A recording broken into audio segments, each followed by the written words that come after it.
ফাইজের বাবা মা গ্রামে গিয়েছেন। বাড়িতে ফাইজ আর তার বোন ফারাহা। ফাইজ শুদ্ধ আর ইরফান ফাইজের রুমে বসে কথাবার্তা বলছে, যদিও ইরফান চুপচাপ, প্রয়োজনে দু একটা কথা বলছে, নয়তো চুপচাপ ফোন স্ক্রল করে। ফাইজ শুদ্ধ তাদের মতো কথা বলছে, ইরফান কেমন একটা তো তাদের কাছে নতুন না। ফাইজ হঠাৎই বলে ওঠে, ইরফান তোর বাচ্চা বউকে নিয়ে থাকতে শুরু করলে যে? ফাইজের কথা ইরফানের চোখ তুলে তাকায়, ভ্রু কুঁচকে বলে, হোয়াট? গতকাল আমাকে এর জন্যই তোর ঘরে যেতে দিলি না। তোর বউ ছিল বলে ঠিক বললাম না? ইরফান শান্ত চোখে ফাইজের দিকে চেয়ে একটু পর দৃষ্টি সরিয়ে তার হাতে থাকা ফোনের মনোযোগ নিবদ্ধ করে বিরক্তি কণ্ঠে বলে, আই ডোন্ট লাইক হার। শুদ্ধ ইরফানের কথা শুনে হাসলো। ফাইজ হেসে বলে, আমি বুঝলাম না, আমার হবু শ্বশুর শাশুড়ি ইরফানের নাম সাদিক রাখলো না কেন? ইরফান তো ভয়ঙ্কর সত্যবাদী, শুধু মুখে যা বলে কাজের সাথে মেলে না। ইরফান রেগে তাকায় ফাইজের দিকে, দাঁতে দাঁত চেপে বলে, ফুল স্টপ দিয়ে দে, নয়তো থাপ্পড় খাবি। কথাটা বলে কানে ব্লুটুথ গুঁজে নেয়। শুদ্ধ ভ্রু কুঁচকে বলে, ইরফানের কেস কি বোঝাতো?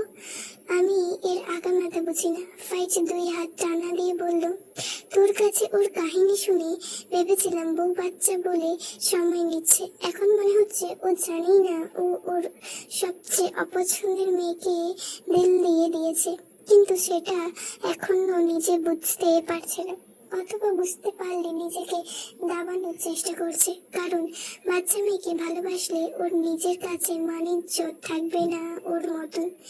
এরই মাঝে ফারাহ হাতে একটা ট্রেতে কফি নিয়ে আসে। প্রথমে ইরফানকে দেয়। ইরফান বিনা বাক্যে কফির মগ নিয়ে তাতে চুমুক দেয়। এরপর ফারাহ ইরফানকে কফির কাপ দিয়ে লাস্ট কাপ টেবিলের উপর রেখে ঘর থেকে বেরিয়ে যায়। শুদ্ধ দেখলো সবটা। ফারাহ বেরিয়ে গেলে শুদ্ধ উঠে দাঁড়ালো। ফাইজ ভ্রু কুঁচকে বলে, কোথায় যাচ্ছিস? শুদ্ধ ফাইজের সামনে দাঁড়িয়ে বলে, তোর বিয়ে পেছাতে। ফাইজ শুদ্ধের হাঁটু বরাবর লাথি দিতে নিলে শুদ্ধ পিছিয়ে যায়, রেগে বলে, তোর ঘাড় তেরা বোনকে সোজা করতে যাচ্ছি। যেন ঢং করিস কেন? লজ্জার বোনের হবু জামাইয়ের সাথে ভিলেনের গিরি করতে বাধে না? আসলে লজ্জা নেই তোদের দুই ভাই বোনের, একজন বিয়ে করতে পাগল, আরেকজন আমাকে ফিরিতে দিতে। ফাইজ রেগে গেলে শুদ্ধের কথায়। এই বেয়াদবটা সারাদিন তার বোনের জন্য তার হবু বউটাকে টেনেও খোঁটা দেয়। ফাইজ হাতের কাপ ঠাস করে টেবিলে রেখে উঠে দাঁড়ালো। শুদ্ধের দিকে এগিয়ে গিয়ে বলে, ফিরিয়ে দিতে লজ্জা থাকা লাগে না, ছেঁচড়ার মতন ঘুরে বেড়ায় যারা, ওদের লজ্জা লাগা উচিত, কি বুঝলি? শুদ্ধ মাথা চুলকে টেনে ধরলো। তাকে ছেঁচড়া বলছে? মেজাজ বিগড়ে গেল। রেগে বলল, ইরফানের বউয়ের এক্সামটা শেষ হোক, এরপর বোঝাবো আমি ছেঁচড়া নাকি তোর দুই ভাই বোন। সালা তোদের দুটো আমার সাথে ভিলেনগিরি করেই দিন যায়। ইরফানের কানে ব্লুটুথ। শুদ্ধ আর ফাইজের মাঝে এই এক টপিক নিয়ে নিয়মিত এমন কথায় কাটাকাটি হয়। ইরফান এদের সাথে থাকলে বেশিরভাগ সময় কানে ব্লুটুথে লাগিয়ে রাখে। ফাইজ বিরক্ত হয়ে ইরফানের দিকে তাকিয়ে বলে, আরে রোবট বসে আছে। আরে দুইজনের মাঝে দ্বন্দ্ব লাগলে থামানোর আগে তার এক দেখে রোবটকে একটা শিক্ষা দিলেও সে সেটা মানে। আর এই সালা মানুষ হয়েও রোবট প্রো ম্যাক্স। ইরফান শুনলো না এদের কথা। শুদ্ধ টেবিল থেকে কফির কাপ তুলে নেয় ডান হাতে, বা হাতে ফাইজের হাত টেনে বাইরে যেতে যেতে বলে, আয় তোকে দেখাচ্ছি কে ছেঁচড়া, আমি নাকি তোর ননির পুতুল ডাইনি বোন। ফাইজ শুদ্ধির পিঠে থাপ্পড় দিয়ে বলে, খবরদার আমার বোনকে ডাইনি বলছিস তো। শুদ্ধ পাত্তা দিল না। ফাইজ ডাইনিং এ মনমরা হয়ে বসেছিল। তার ভাই তার আর ফাইজকে দেখে অবাক হয়।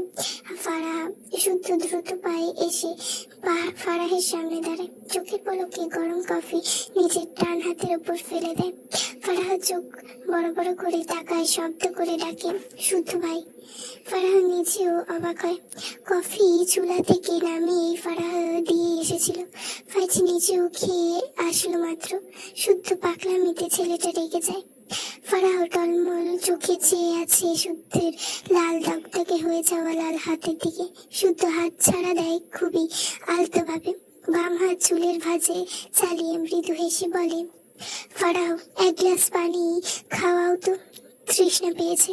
ফারাহের চোখ থেকে পানি গড়িয়ে পড়ে। সে উঠে দাঁড়ায় না, তার দৃষ্টি শুদ্ধের পুড়ে যাওয়া হাতটার দিকে। শুদ্ধ রেগে ফাইজের দিকে তাকিয়ে বলে, কি পাষাণ বোন বানিয়েছিস দেখ, এক গ্লাস পানি দিতেও কিপটামি করে। ফাইজ তার বোনের দিকে তাকালো। ফারাহের হাতের ওপর কয়েক ফোঁটা পানি নিখাত। সে কেঁদেছে। নিঃশ্বাস ফেলে ফারাহ কেঁদে দিয়ে বলে, ভাইয়া শুদ্ধ ভাইয়ের হাতে ওষুধ লাগিয়ে ব্যান্ডেজ করে দাও প্লিজ। শুদ্ধ হেসে বলে, সি এই দেখ, ব্যান্ডেজ করানোর জন্য তোর বোন এখন কেমন ছ্যাঁচড়ামি করে দেখ। ফাইজ কিছু বলল না, উল্টো করে তার রুমে গেল। এদের কথা বলা উচিত, সে উদ্দেশ্যে ফাইজ স্থান ছাড়ল। শুদ্ধ ফারাহের সামনে এগিয়ে যায়। ফারাহ ডাইনিং টেবিলের চেয়ারে পাকা হয়ে বসে আছে। শুদ্ধ ফারাহের সামনে হাঁটু মুড়ে বসে মলিন হেসে বলে, ফারাহ তুমি কেন বিশ্বাস করো না আমি তোমায় ভালোবাসি? ফারাহ টলমল চোখে শুদ্ধের দিকে চোখ তুলে তাকায়, ভাঙা গলায় বলে, হাতে ব্যান্ডেজ করতে হবে শুদ্ধ ভাই। শুদ্ধ দীর্ঘ নিঃশ্বাস ফেলে বলে, ফারাহ আমার হাতে জ্বালা পড়া হচ্ছে না, বিলিভ মি। ডান হাতের সাহায্যে বুকের বাঁ পাশে ইশারা করে বলে, এখানে ভীষণ জ্বলছে। ফারাহ দুই হাতে মুখ লুকিয়ে ফুপিয়ে ওঠে, ভাঙা গলায় বলে, তুমি মিশকা আপুকে ভালোবাসতে, আমি অনেক প্রমাণ পেয়েছি শুদ্ধ ভাই। তো তুমি মিশকা আপুর বিয়ে ভেঙে দিয়েছিলে, তোমার অনেক ক্লোজ পিক ছিল। শুদ্ধ রাগান্বিত স্বরে বলল, সে আমার খালাতো বোন ছিল, এজন্য এসব হয়েছে। এর পিছনে আর কোনো কারণ নেই। আর কি করলে বিলিভ করবে তুমি? আমার ভালোবাসা তোমার কাছে নাটক লাগে, বেয়াদব মেয়ে। ফারাহ ফুপিয়ে ওঠে। শুদ্ধ ফুস করে শ্বাস ফেললো আর আবার রেগে যাচ্ছে। ফারাহ নিজেকে সামলে দুই হাতে চোখ মুছে বলে, শুদ্ধ ভাই হাতটা ব্যান্ডেজ কর প্লিজ। মিসকা আপু বললে তো ঠিকই শুনে নিতেন। শুদ্ধ বসা থেকে দাঁড়িয়ে যায়, রাগের চোটে পোড়া ডান হাতটা দিয়ে টেবিলের উপর শব্দ করে পাঞ্চ মারে, চিৎকার করে বলে, মিশকা মিশকা মিশকা, আরে ওর বয়ফ্রেন্ড জুটে গিয়েছিল, এজন্য হেল্প করতে গিয়েছিলাম। ফারাহ নাক টেনে বলে, হ্যাঁ সেই বয়ফ্রেন্ড তো তুমি। শুদ্ধ রাগে ফারাহের গালে থাপ্পড় মেরে দেয়, চিৎকার করে বলে, তুই ভালোবাসার যোগ্যই না, বালের পাত্রে ভালোবাসায় ঢালছি এতদিন ধরে। ফারাহ ঝাপসা চোখে শুদ্ধের দিকে তাকায়, চেয়ার থেকে উঠে দাঁড়িয়ে পিছিয়ে ফিরে যেতে নিলে শুদ্ধ ফারাহের ডান হাতে তাতে দাঁত চেপে পড়ে, এই বালের পাত্রেই আরো ভালোবাসা ঢালবো। ভুলেও ভেবো না ক্লান্ত হয়ে বিরহের গান গিয়ে বলবো, পাখি যাও চলে যাও, ওসব আমার দ্বারা হবে না, এত উদার না আমি। বিরহের গান গাইতে ইচ্ছে করলে গান গিয়ে এরপর তোমায় নিয়ে বাসর ঘরে ঢুকবো, বুঝলে? তুমি আমার বউ হবে, আমারই। It's my final. কথাগুলো বলে ফারাহের হাতে ছেড়ে দেয়। ফারাহ ঝাপসা চোখে শুদ্ধের দিকে আরেকবার তাকায়। শুদ্ধ গম্ভীর গলায় বলে, ঘরে যাও। ফারাহ অপেক্ষা করে না, দৌড়ে তার ঘরে চলে যায়। ফাইজ ঘর থেকে বেরিয়ে আসে। পাশে ইরফান ফারাহকে থাপ্পড় মারা দেখেছে তারা। ইরফান দ্রুত পায়ে এসে শুদ্ধের গলা ধরে দাঁতে দাঁত চেপে বলে, ফাইজের বোনকে এভাবে মারছিস কেন? শুদ্ধ ইরফানের ধাক্কা দেয়, মেজাজ বিক্রি গিয়েছে। ইরফান রাগ বিরক্ত ঢেলে বলে, মেয়েদের সাথে ঢলাঢলি করে এসে ওর বোনকে মারছিস কেন? আগে মনে ছিল না? শুদ্ধ অবাক হয়ে বলে, আরে তুইও আমাকে বিলিভ করছিস না? আমি বড় বোন ভেবে বেশি ফ্রি ছিলাম মিশকা আপুর সাথে। ইরফান গম্ভীর গলায় বলে, ডিসগাস্টিং এর ভালোবাসা তোদের, খেয়ে দিয়ে কাছে না থাকলে যা হয়। কথাটা বলে বিরক্ত হয়ে বাড়ি থেকে বেরিয়ে যায়। এইসব আজগুবি লাগতো তার কাছে, ফাও কষ্টও পায়। শুদ্ধ রেগে বলে, এই ইরফানের বাচ্চা আমার চেয়েও করুণ অবস্থা হবে দেখিস। ইরফান ফাইজ রেগে বলেন, আমার বোনকে মালিকেরা। শুদ্ধ বিরক্ত হয়ে বলেন, আমার হবু বউ, যা ইচ্ছে করবো, যা ভাল লাগাচ্ছে না। ও যা জ্বালিয়েছি আমায়, আরো 10টা থাপ্পড় দিলেও কম হবে, তাই দরদ দেখাতে আসিস না। বলেছি না ওকে সিধে করবো আমি, তোর বোনের প্রবলেম বুঝি না। ও এসেই মিসকাকে নিয়ে পড়ে আছে। মেয়ে জাতি যে এত প্যাচ যদি জানতাম, তাহলে অনুভূতি জন্মানোর আগে জঙ্গলে গিয়ে বাস করতাম। কোন তোর বোনের জন্য জীবনটা তেজপাতা হয়ে যাচ্ছে। তেরামিও করবে, রেগে মারবো আমি, দাগ পড়বে ওর গালে, বুক পড়বে আমার। ভাইয়া শুদ্ধ ভাইয়া ডান হাতে ব্যান্ডেজ করে দিয়েছে। ফাইজ তার ঘর থেকে বেরিয়ে ফারাহের ঘরে এসেছিল। মেয়েটা তাকে দেখে কেমন উতলা হয়ে কথা বলল। ফাইজ মৃদু হেসে বলে, ওর হাতে সেবা করতে যেতে নিষেধ করেছে। ফারাহ রেগে বলে, তুমি কেমন বন্ধু, নিষেধ করেছে আর বাবু হয়ে বসে আছো। ফাইজ ফারাহের বিছানায় শুয়ে চোখ বুজে বলে, ঘুম পেয়েছে, ডিস্টার্ব করিস না। ফারাহ এগিয়ে এসে বলে, ইনারার সাথে রাশেদের সেটিং করিয়ে দিচ্ছি, দাঁড়াও। এমনিতেও ইনায়া তোমাকে পছন্দ করে না। ফাইজ তড়াক করে চোখ মেলে তাকায় বোনের দিকে। কি রে ভাই, এরা সবাই তার বউটা কিনে কেন পড়েছে? বউ না হতে কেউ না কেউ শুধু সুতো টেনে ধরছে। ফারাহ কথাটা বলে দুপদাপ পা ফেলে ঘর থেকে বেরিয়ে গেলে পিছন থেকে ফাইজ রেগে বলে, এমন কিছু করলে তোর বিয়ে কনফার্ম পাশের বাসায় ভুড়িওয়ালা নয়ন দাদার সাথে দিব। বেয়াদব বোন, বড় ভাইকে বয়ফ্রেন্ডের চিকিৎসা করতে বললে না করলে তার বউ নিয়ে টানাটানি করে। আসলে মানুষের মাঝ থেকে লজ্জা লাজ সব উঠে যাচ্ছে দিন দিন। ফারাহ চলে গেলে চোখ বুজে হাসলো ফাইজ। শুদ্ধ আর ফারাহের ঝামেলা মেটানোর একটা স্কুপ করতেই শুদ্ধের হাত ব্যান্ডেজ করেনি সে। কিন্তু তার বোন যে যেদি সত্যি সত্যি তার বউ এর পিছনে লাগবে, তা তো লাগলে সেও শুদ্ধকে অন্য মেয়ের সাথে বিয়ে দিয়ে দেবে। বোনটা বেয়াদব হচ্ছে দিন দিন। ফারাহ ফার্স্ট এড বক্স নিয়ে ফাইয়ের ঘরে উকি দেয়। শুদ্ধ ডান হাত মিলে বা হাত কপালের উপর রেখে চোখ বুজে আছে, মনে হচ্ছে ঘুমিয়েছে। ফারাহ পা টিপে টিপে ঘরের ভেতর প্রবেশ করে। বেডের পাশে দাঁড়িয়ে শুদ্ধের মুখ পানে তাকিয়ে থাকে কিছুক্ষণ। সময় নষ্ট না করে মেঝেতে হাঁটু মুড়ে বসলো। এরপর প্রয়োজনে সব ফার্স্ট এড বক্স থেকে বের করে শুদ্ধের হাতের দিকে তাকায়। মনে হচ্ছে ফসকে পড়ে গিয়েছে। ফারাহের চোখের কোণ ভিজল আবারও। কাপা হাতে শুদ্ধের হাত তুলে শুদ্ধ দ্রুত চোখ তুলে তাকায়। ডান পাশে মাথা রাখলো, সেদিকে বসা অবস্থায় ফারাহকে চোখে পড়লো। ফারাহ তাকায় না শুদ্ধের দিকে, শুদ্ধ তার হাতে হাত সরিয়ে নেয়। ফারাহ এবার অসহায় চোখে শুদ্ধের দিকে তাকায়। শুদ্ধ গম্ভীর মুখে ফারাহের দিকে চেয়ে থাকে কিছুক্ষণ। এরপর চোখ সরিয়ে দিয়ে বলে, তোমার ঘরে যাও। ফারাহ নাক টেনে করুণ সুরে ডাকে, শুদ্ধ ভাই। শুদ্ধ চোখ বুঝে নেয়। সেই এমনির এমন ভাবে ডাকে যেন বলবে এখনই চলুন বিয়ে করব।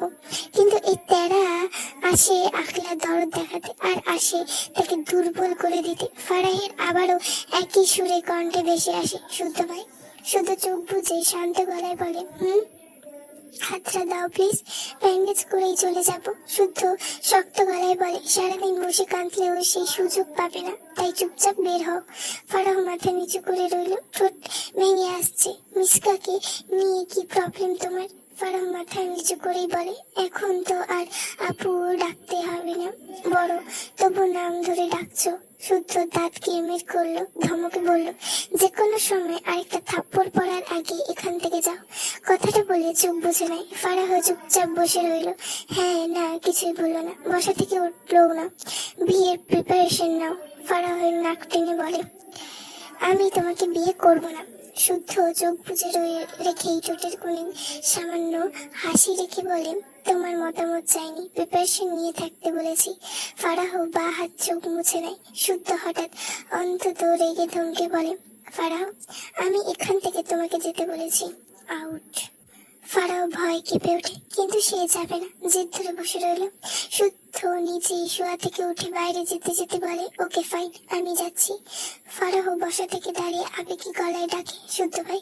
শুদ্ধের পা থেমে যায়। এই মেয়েকে ঠিক কি করা উচিত? এভাবে ডাকবে, এক্ষুনি হাতে ব্যান্ডেজ হয়ে গেলে এমনিতে উঠে আসবে, সাথে শ্বাসের বলে মুখে ফেনা তুলবে। শুদ্ধ খুব ভালো করে জানে। সে তাকালো না পিছনে, হনহন করে বেরিয়ে যায়। ফারাহের চোখ থেকে পানি গড়িয়ে পড়ে।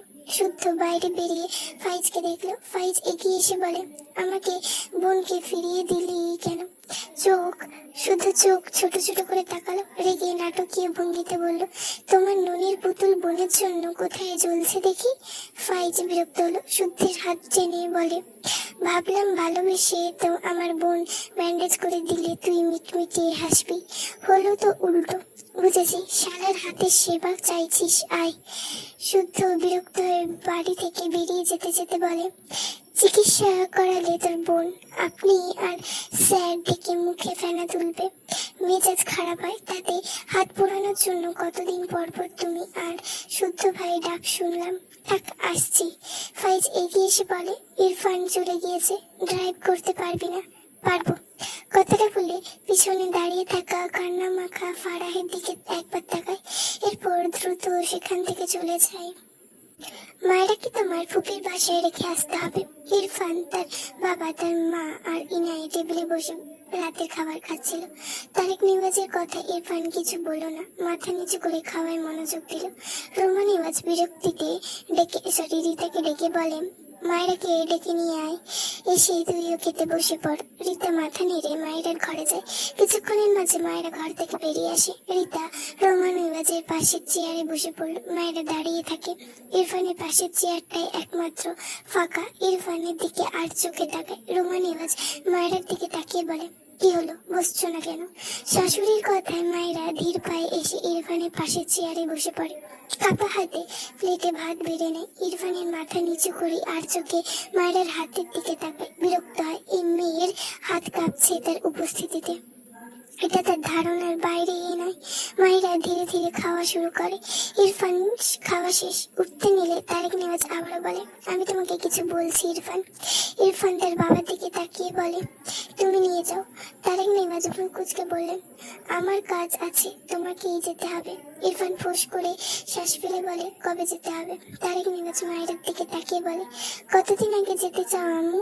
মায়েরা খাবার মুখ নিয়ে অবাক হয়ে বলে, কোথায়? তারেক নেওয়াজ হেসে বলে, তোমার এক্সামের আর 3 দিন আছে, এএসসি দেবে না?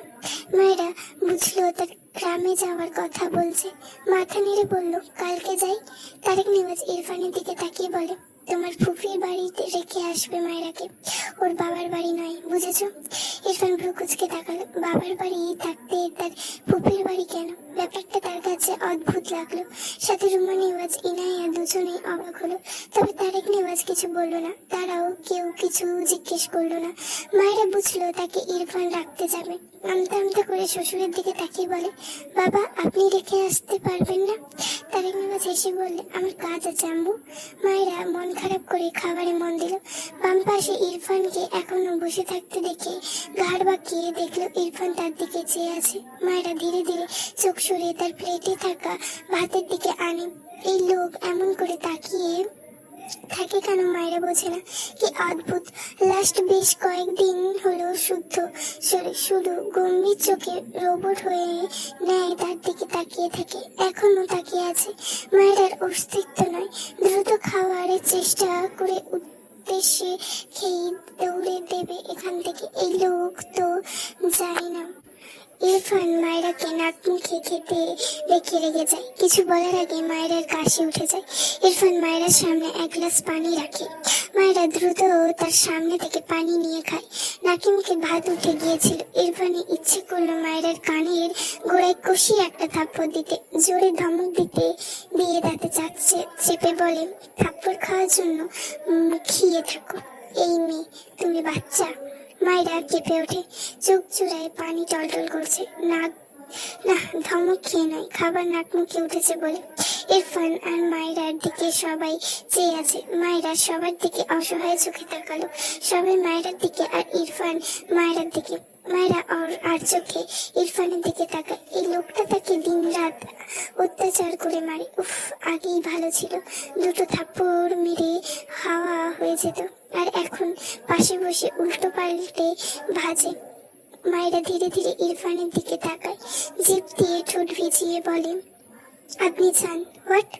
মায়েরা তার সামনে বসা ইনায়ার দিকে তাকিয়ে কাঁদো কাঁদো মুখে বলে, আপু, তোমার তার শাশুড়ির দিকে তাকিয়ে থেমে যায়। তার ছেলেকে কিছু বললে আবার তাকে ধমক খেতে হবে। অন্তঃপর মেঘি এসে বলে, আপু, তোমার খাওয়া শেষ হয়েছে? ইনায়া তার ভাইয়ের দিকে তাকায়। ইরফান চোখ মুখ শক্ত করে মায়ের দিকে চেয়ে আছে। খাবার মাঝে বারবার কথা বলছে। আর তার ভাই মায়েরাকে এখনো থাপ্পড় মারেনি। ইয়াসার দেখায় চুপ করে খাও। মায়েরা বিরক্ত হয়ে বলে, তোমার ভাইকে আমি ভয় পাই না, বুঝলে? সবসময় আমায় ভেজে খাবার ধান্দায় থাকে তোমার ভাইকে। ইরফান গমগমে গলায় ধমক দেয়, শাট আপ। কানের কাছে এমন রাম ধমক খেয়ে মায়েরা চোখ বুজে কেঁপে ওঠে। তারেক নেওয়াজ গম্ভীর মুখে চেয়ে আছে। রোমা নেওয়াজের চোখে বিরক্তি। ইরফান দ্রুত উঠে কটকটে পায়ে চলে যায়। এরপর রোমা নেওয়াজ সহ তারেক নেওয়াজ ঘরে চলে যায়। তারেক নেওয়াজের মুখে হাসি ছিল। ঘরে গেলে তার স্ত্রী বিরক্ত হয়ে বলে, তোমার আবার কি হলো? ছেলের বউ, এখন তুমি এসব জুটেছো পাগল বলে। তারেক নেওয়াজ কিছু বলল না। একটু পর আফসোসে সুরে বলে, আমার ছেলেটা আমার মতো হতে পারলো না। আমি তোমাকে এখনো ভালোবাসি বলি, ভেবে দেখো। রোমা নেওয়াজ কটমট চোখে স্বামীর পানি চাইলেন। তোমার ছেলের বউ যেমন বাচাল, তোমার ছেলে প্রয়োজনে কথা বলে না। বিয়ের আগে দেখুন এই মেয়ে এত কথা বলে। দুই মেরুর দুইজন জুড়ে দিয়েছ। ইরফান এমনই ওর পাশে যাহারা বসে এভাবে খাবার খেয়ে গলায় বাঁধলে বা এমন বাচাল হলে ধমক খেয়ে বসে থাকতো। বেশি ভাবা বাদ দাও, নয়তো দেখবে তোমার ছেলে মেয়েটাকে হঠাৎই ওর বাপের বাড়ি রেখে এসেছে একেবারে। তখন তুমি শ্বশুর হয়ে ছ্যাঁকা খেয়ে বসে থাকবে। তারেক নেওয়াজের মুখ চুপসে যায়। ইরফানের মা মিথ্যে কিছু বলেনি। কপালে চিন্তার ভাঁজ পড়ে। যদি নেগেটিভ কিছু হয় তাহলে সে নিজেই হয়তো নিজেকে কখনো ক্ষমা করতে পারবে না। ছেলেটার এমন ঝাড় ছাড়া খাপ ছাড়া স্বভাব এতদিন মানলেও আজ কেন যেন তিক্ত লাগলো। মায়ের সাথে খারাপ কিছু হলে এর মাত্রা বাড়বে বই কমবে না। মায়েরা রেডি হয়ে দাঁড়িয়ে আছে। ইরফান খাবার নিয়ে তো কোথাও বেরোতে গেলে মেয়েদের নাকি লেট হয়, আর এখানে ইরফান লেট হচ্ছে। মায়েরা হাতের ব্যাগ নিয়ে ঢং করে করে এপাশ ওপাশ করে হাঁটছে। আপাতত কেউ নেই ডাইনিং এ। চুপ থাকার মেয়ে তো সে নয়। ইরফান উপর থেকে নেমে এসে মায়েরাকে এভাবে একা একা ঘুরতে দেখে বিরক্ত হয়। মায়েরার পিঠ হঠাৎই ইরফানের সাথে ধাক্কা খায়। মায়েরা দ্রুত পিছন ফিরে ইরফানকে দেখে চোখ নামিয়ে নেয়। ইরফান গম্ভীর গলায় বলে, স্টুপিড বাঁদর। মায়েরা চোখ তুলে তাকিয়ে বলে, আর আপনি লেট লতিফ। ইরফান বিরক্ত হয়ে এগিয়ে যায়। পিছু পিছু মায়েরাও যায়। সবার থেকে বিদায় নেয় শেষ। ইরফান পাশের সিটে বসে। মায়েরা মেয়েটার মন খারাপ ভীষণ মায়ের জন্য। তার বাড়ি যাবে না সে। বাবা থাকলে নিশ্চয়ই জোর করে নিজের মেয়েকে তার বাড়িতে নিয়ে যেত। বিষণ্ণ মনে মেয়েটা রাস্তার দিকে চেয়ে থাকে। দুই হাত গাড়ির জানলায় ঠেকিয়ে রেখেছে। অনেকটাই বাইরে বেরিয়ে আসছে। ইরফান মায়েরাকে এমন চুপচাপ দেখে ড্রাইভ করার মাঝে তো একটু পর পর তাকায়। খেয়াল করে মায়েরা দুই হাত বেশ অনেকটা বেরিয়ে গেছে বাইরে। আর এগিয়ে যায় সে। ডান হাত স্টিয়ারিং এ রেখে বা হাত মায়েরার বাহু ধরে জোরে টান দেয়। এত জোরে টান খেয়ে মায়েরা পড়তে পড়তে বেঁচে যায়। ইরফান আবারও সম্পূর্ণ মনোযোগ ড্রাইভিং এ দেয়। মায়েরা রেগে বলে, আপনার কি প্রবলেম? ডান হাতের বাহু টলতে টলতে বলে, হাত দুটো মনে হয় সরকারি পেয়েছেন। উফ! ইরফান রেগে বলে, শাট আপ স্টুপিড বাঁদর। মায়েরা বিরক্ত হয়ে আবার জানলার দিকে তাকিয়ে দেখলো কাঁচ তুলে দেওয়া। মায়েরা মন খারাপ হয়ে যায়। কি সুন্দর হাওয়া খাচ্ছিল এই লোকটা, ভেস্তে দিচ্ছে। ঘাড় বাঁকিয়ে মিনমিন করে বলে, কাজটা একটু নামিয়ে দিন না। ইরফান গম্ভীর স্বরে, নো। মায়েরা মুখ ভেঙচি কাটে। কিছুটা দূর গেলে রাস্তার পাশে ফুচকা দেখে দ্রুত ইরফানের দিকে তাকায়। বলার চকেই মুখ চুপসে যায়। এই লোক তাকে কিছুই করতে দেয় না। এমন পাষাণ লোক এই দুনিয়ায় আর দুটো আছে নাকি তার সন্দেহ। তবু ক্ষীণ আশা নিয়ে বলে, ইনায়ে আপুর ভাইয়া। মায়েরার সম্বোধনে ইরফান অদ্ভুত চোখে তাকায় মায়েরার দিকে একবার। মায়েরা আমতা আমতা করে বলে, আপনি আমাকে বউ মানেন না, আমিও আপনাকে স্বামী মানি না, তাই এটা বলছি। পছন্দ হয়নি? ইরফান রেগে বলে, স্টুপিড, জাস্ট শাট আপ, নয়তো থাপড়ে গাল লাল করবো। মায়েরা গালে হাত দিয়ে মিনমিন করে বলে, একটু ফুচকা খাওয়াবেন প্লিজ? আমি আপনাকে করলা ভাজি করে খাওয়াবো, প্রমিস। ইরফান ব্রেক কষে মায়ের দিকে চেয়ে ধমকে বলে, হোয়াট? মায়েরা ধমক খেয়ে ঝাঁকি দিয়ে ওঠে, জিভের কামড় দেয়। করলা তো তার পছন্দ, এই লোকের অপছন্দ। ভুলভাল করে ফেলেছে সে। মায়েরা ইনোসেন্ট ফেস বানিয়ে বলে, আমি ফুচকা খেতে চাই প্লিজ।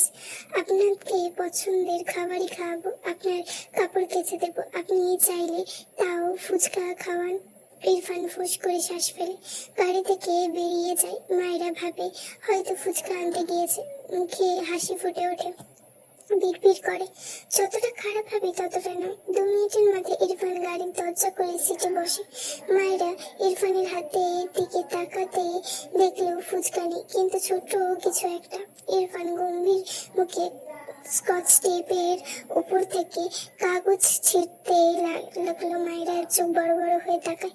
ইরফান তার দিকে তাকালে মায়েরা তার ঠোঁট চেপে ধরে, দরজার সাথে চেপে যায়। ইরফান মায়েরার দিকে এগোলে মায়েরা বাঁ হাতে তার ঠোঁট চেপে ডান হাতে ইরফানের বুকে হাত দিয়ে ঠেলে সরাতে চায়। চুনোপুটি শরীরে মায়েরা তো এমন বলিষ্ঠ শরীরে ইরফানের সাথে পারে না। ইরফান মায়েরার 2 হাত এক পাশে তার বাঁ হাতের মুঠোয় চেপে ধরে। নির্বিকার চিত্তে ডান হাতের সাহায্যে মায়েরার মুখে স্কচ টেপ লাগাতে নিলে মায়েরা চিৎকার দিয়ে বলে, না না প্লিজ, আর কথা বলবো না, প্রমিস প্রমিস। বলতে বলতে ইরফানের গলার কাছে তার মুখ নিয়ে ঠেকায়, যেন ইরফান তার মুখে স্কচ টেপ লাগাতে না পারে। সেইভাবে বিড়বিড় করে, আর কথা বলবো না, সরি সরি, ছেড়ে দিন। ইরফান চোখ বুজে শ্বাস নেয়, দাঁতে দাঁত চেপে বলে, স্টুপিড। এরপর ঢোক গিলে মায়েরা 2 হাত ছেড়ে মেয়েটাকে তার থেকে ধাক্কা দিয়ে সরিয়ে দেয়। সরিয়ে এসে তার সিটে মাথা এলিয়ে চোখ বুজে দীর্ঘশ্বাস টানে। ডান হাতে শার্টের 2টো বোতাম খুলে আলগা করে দেয়, বাঁ হাতে স্টিয়ারিং শক্ত হাতে চেপে ধরে। মায়েরাকে ধাক্কা দেওয়ায় মেয়েটা মাথা গাড়ির কাচের সাথে ধাক্কা লাগে। মায়েরা বাঁ হাতে মাথা ডলে, ভীত চোখে ইরফানের দিকে তাকায়। কিছুক্ষণ পর ইরফান চোখ তুলে মায়ের দিকে চেয়ে দাঁতে দাঁত চেপে বলে, জাস্ট আর একটা কথা বললে এই স্কচ টেপের পুরোটা মুখে লাগাবো, স্টুপিড। এরপর এসি ছেড়ে গাড়ি স্টার্ট দেয়। মায়েরা সিটে মাথা এলিয়ে দিয়ে চোখ বুজে নেয়, মনে মনে বিড়বিড় করে, একটু ফুচকা খেতে চেয়ে চাওয়ায় কি করলো, কি পাষাণ, উফ, দজ্জাল লোক একটা। যদি ভালো লেগে থাকে তাহলে like, comment, share and subscribe. যদি কোনো ভুল ত্রুটি হয় ক্ষমাশূন্য দৃষ্টিতে দেখবেন, আর ভুল হলে সেটা আমাকে একটু ধরিয়ে দেওয়ার চেষ্টা করবেন। আর like, comment, share and subscribe please. তোমাদের এইটুকুনি ভালোবাসাই আমার দরকার।